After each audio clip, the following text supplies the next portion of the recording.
கல் தோன்றி மண் தோன்றா காலத்திற்கு முன் தோன்றிய மூத்த குடியான தமிழ் மக்கள் கொண்டாடும் திருவிழாவே பொங்கல் பண்டிகையாகும். தமிழர்கள் எண்ணற்ற விழாக்கள் கொண்டாடி மகிழ்கின்றனர். அவற்றில் முக்கியமாக கொண்டாடப்படுவது தமிழர் திருநாள் என்று அழைக்கப்படும் பொங்கல் திருநாள் ஆகும். நாம் வருடம் முழுக்க எத்தனையோ பண்டிகைகளை கொண்டாடினாலும் நமது வாழ்வியலோடு கலந்து ஒரு இனிய நாளாகவும் தமிழர்களுக்கே உரிய திருநாளாகவும் இருப்பது பொங்கல் திருநாளே.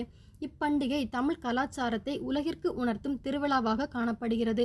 வேளாண்மையை அடிப்படையாக கொண்ட தமிழர் தம் இறைவனான சூரியனுக்கு நன்றி செலுத்தும் விதமாக கொண்டாடுகின்றனர். இப்பொங்கல் பண்டிகையானது 4 நாட்கள் கொண்டாடப்படுகிறது. போகி பொங்கல்.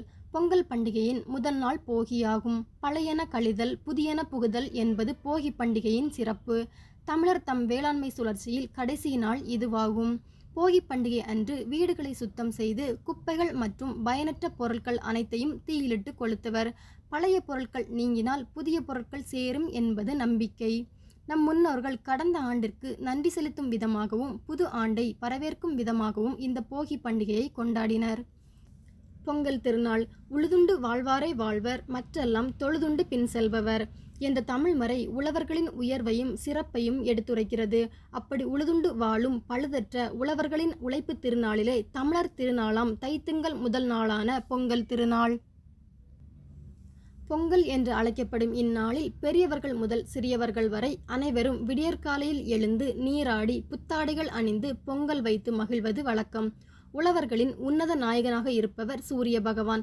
அந்த நாயகனை போற்றும் வகையில் இந்நாளில் கதிரவனுக்காக படையலில் வெற்றிலை, பாக்கு, தேங்காய் மற்றும் முக்கனிகளுடன் இஞ்சியும் மஞ்சளும் கரும்பும் அருகம்புல்லும் பூசணியும் வைத்து அனைவரும் கூடி புதுப்பானையில் புத்தரிசி இட்டு பொங்கல் வைத்து பொங்கலோ பொங்கல் என முழங்கி நெஞ்சில் நன்றியும் நேயமும் பொங்க விடியல் நாயகனை தொழுது வணங்கும் நாள்தான் பொங்கல் திருநாள்.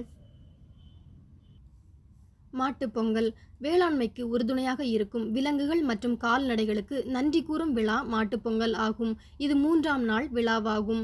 குறிப்பாக இந்நாளில் விவசாயத்திற்கு உறுதுணையாக இருக்கும் காளை மாட்டிற்கும் இல்லத்தை செழிப்புற செய்யும் பசுமாட்டிற்கும் பொங்கலிடும் நாளாகும். அன்றைய தினம் மாடுகளின் இடங்கள் சுத்தம் செய்யப்பட்டு மாடுகளை குளிப்பாட்டி கொம்பு சீவி வண்ணம் பூசி உழவு கருவிகள் அனைத்தையும் வைத்து படையல் வைத்து பொங்கி மகிழ்வர். காணும் பொங்கல். 4வது நாள் கொண்டாடப்படும் விழா ஆகும்.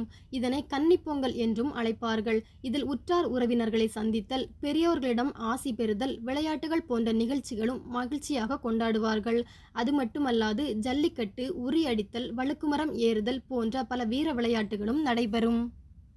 தமிழர்களின் திருநாளாக உழவர் திருநாளாக கொண்டாடப்படும் பொங்கல் பண்டிகையை தமிழக அரசு தமிழ் புத்தாண்டு தினமாகவும் அறிவித்துள்ளதால் தமிழர்கள் அனைவரும் இந்த இனிய நாளை இரட்டிப்பு சந்தோஷத்துடன் தித்திப்புடனும் கொண்டாட வாழ்த்துவோம். எந்நாளும் உங்கள் வீட்டில் மகிழ்ச்சி பொங்கி அது நீங்காமல் இருக்க உங்கள் அனைவருக்கும் பொங்கல் வாழ்த்துக்கள்.